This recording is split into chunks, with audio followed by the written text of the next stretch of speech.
Deuteronômio capítulo 19. Quando o Senhor, o seu Deus, tiver destruído as nações cuja terra dá a vocês, e quando vocês as expulsarem e ocuparem as cidades e as casas dessas nações, separem 3 cidades de refúgio na parte central da terra que o Senhor, o seu Deus, está dando a vocês, para que dela tomem posse. Dividam em 3 partes a terra que o Senhor, o seu Deus, está dando como herança a vocês, e façam nela vias de acesso para que aquele que matar alguém possa fugir para lá. Este é o caso em que um homem que matar o outro poderá fugir para lá para salvar a vida. Se matar o seu próximo sem intenção, sem que houvesse inimizade entre eles, por exemplo, se um homem for com seu amigo cortar lenha na floresta e, ao levantar o machado para derrubar a árvore, o ferro escapar e atingir o seu amigo e matá-lo, ele poderá fugir para uma daquelas cidades para salvar a vida.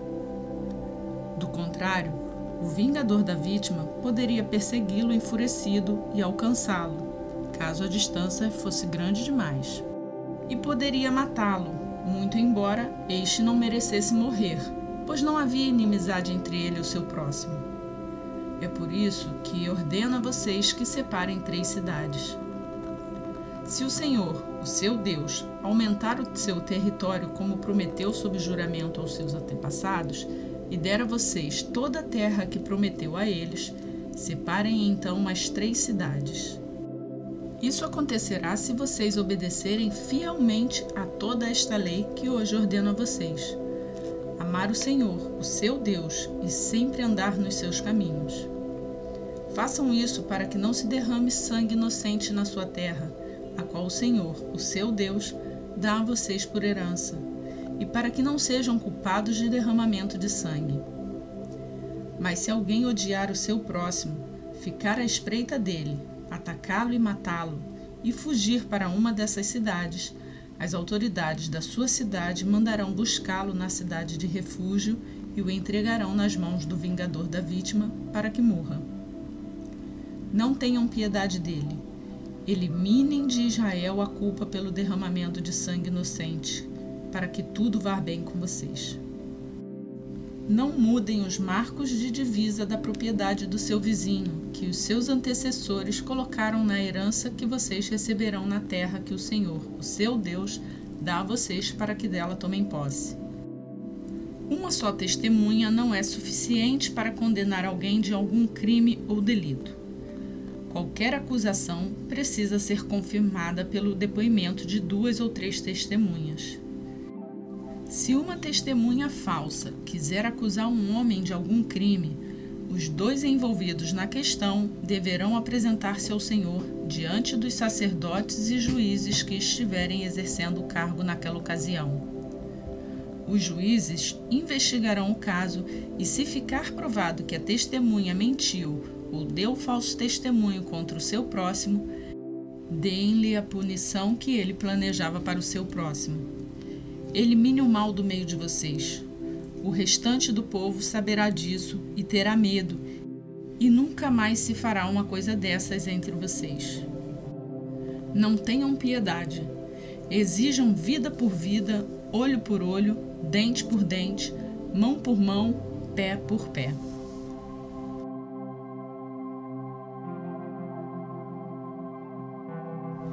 Deuteronômio capítulo 20. Quando vocês forem à guerra contra os seus inimigos e virem cavalos e carros e um exército maior do que o seu, não tenham medo, pois o Senhor, o seu Deus, que os tirou do Egito, estará com vocês. Quando chegar a hora da batalha, o sacerdote virá à frente e dirá ao exército: Ouça, ó Israel, hoje vocês vão lutar contra os seus inimigos. Não desanimem nem tenham medo. Não fiquem apavorados nem aterrorizados por causa deles, pois o Senhor, o seu Deus, os acompanhará e lutará por vocês contra seus inimigos para dar a vitória a vocês. Os oficiais dirão ao exército: Há alguém que construiu uma casa e ainda não a dedicou? Volte ele para sua casa, para que não morra na guerra e outro a dedique. Há alguém que plantou uma vinha e ainda não desfrutou dela?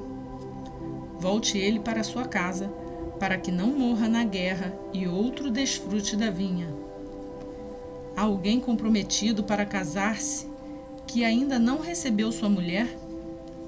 Volte ele para sua casa, para que não morra na guerra e outro se case com ela.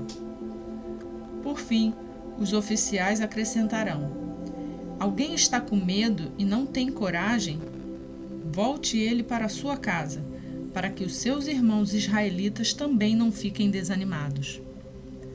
Quando os oficiais terminarem de falar ao exército, designarão chefes para comandar as tropas. Quando vocês avançarem para atacar uma cidade, enviem-lhe primeiro uma proposta de paz. Se os seus habitantes aceitarem e abrirem suas portas, serão seus escravos e se sujeitarão a trabalhos forçados.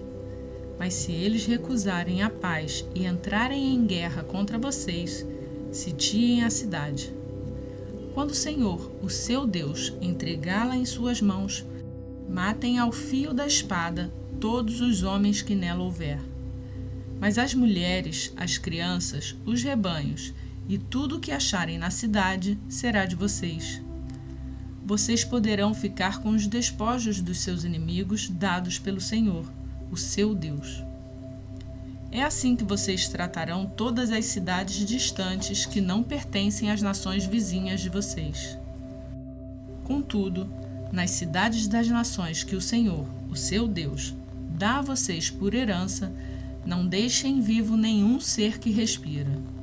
Conforme a ordem do Senhor, o seu Deus, destruam totalmente os hititas, os amorreus, os cananeus, os ferezeus, os heveus e os jebuseus. Senão, eles os ensinarão a praticar todas as coisas repugnantes que fazem quando adoram os seus deuses, e vocês pecarão contra o Senhor, o seu Deus. Quando sitiarem uma cidade por um longo período, lutando contra ela para conquistá-la, não destruam as árvores dessa cidade a golpes de machado, pois vocês poderão comer as suas frutas. Não as derrubem. Por acaso as árvores são gente para que vocês as sitiem? Entretanto, poderão derrubar as árvores que vocês sabem que não são frutíferas, para utilizá-las em obras que ajudem o cerco, até que caia a cidade que está em guerra contra vocês.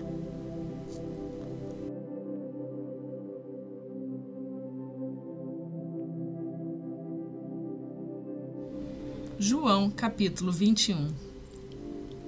Depois disso, Jesus apareceu novamente aos seus discípulos, à margem do mar de Tiberíades.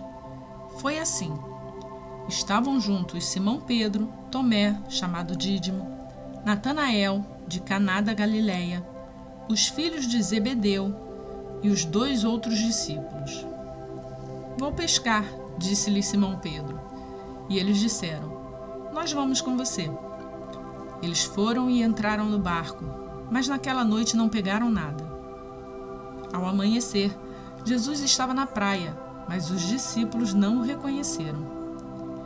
Ele lhes perguntou: Filhos, vocês têm algo para comer? Eles responderam que não. Ele disse: Lancem a rede do lado direito do barco e vocês encontrarão. Eles a lançaram e não conseguiam recolher a rede, tal era a quantidade de peixes. O discípulo a quem Jesus amava disse a Pedro: É o Senhor. Simão Pedro, ouvindo-o dizer isso, vestiu a capa, pois havia tirado, e lançou-se ao mar. Os outros discípulos vieram no barco, arrastando a rede cheia de peixes, pois estavam apenas a cerca de 90 metros da praia.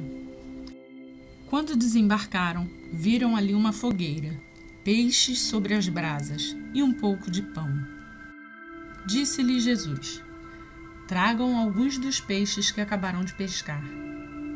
Simão Pedro entrou no barco e arrastou a rede para a praia. Ela estava cheia, tinha 153 grandes peixes. Embora houvessem tantos peixes, a rede não se rompeu. Jesus lhes disse: Venham comer. Nenhum dos discípulos tinham coragem de perguntar: quem és tu? Sabiam que era o Senhor. Jesus aproximou-se, tomou o pão e o deu a eles, fazendo o mesmo com o peixe.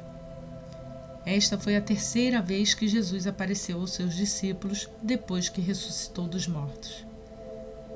Depois de comerem, Jesus perguntou a Simão Pedro: Simão, filho de João, você me ama mais do que estes?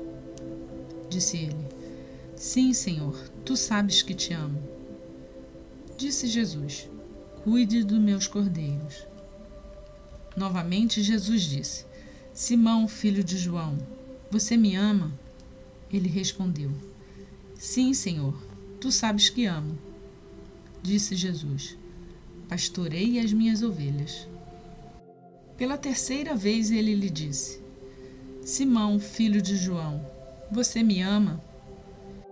Pedro ficou magoado por Jesus lhe ter perguntado pela terceira vez: Você me ama? E lhe disse: Senhor, tu sabes todas as coisas e sabes que te amo. Disse-lhe Jesus: Cuide das minhas ovelhas. Digo a verdade, quando você era mais jovem, vestia-se e ia para onde queria. Mas quando for velho, estenderá as mãos e outra pessoa o vestirá e o levará para onde você não deseja ir. Jesus disse isso para indicar o tipo de morte com a qual Pedro iria glorificar a Deus. E então lhe disse: Siga-me. Pedro voltou-se e viu que o discípulo a quem Jesus amava os seguia.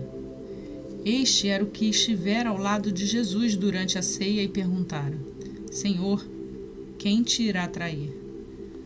Quando Pedro viu, perguntou: Senhor, e quanto a ele? Respondeu Jesus: Se eu quiser que ele permaneça vivo até que eu volte, o que importa? Quanto a você, siga-me.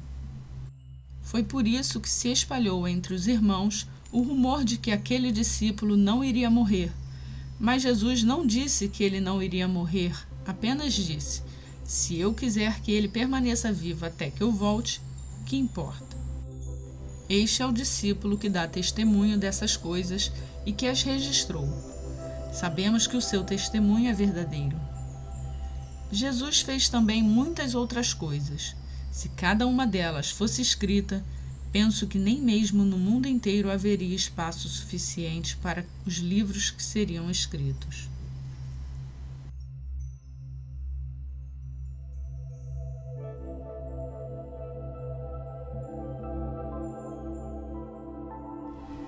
E hoje concluímos a leitura do dia 89 do Plano de Leitura Bíblica. Concluímos também a leitura do Evangelho de João, um livro que é um chamado à fé e uma promessa à vida eterna. Se você tem acompanhado essa leitura, eu peço para deixar o like nesse vídeo. Amanhã iniciaremos a leitura do livro de Atos. É uma ótima oportunidade para você compartilhar essa leitura bíblica e aproveitar e fazer o convite a outras pessoas para que venham se juntar a nós. Se você é novo aqui no canal, se inscreva e ative o sininho para ser informado todos os dias quando um novo vídeo for postado. Por hoje eu fico por aqui. Peço a Deus que abençoe grandemente a sua vida, te encha de sabedoria e te dê muito conhecimento da palavra. Até amanhã, se assim Ele nos permitir.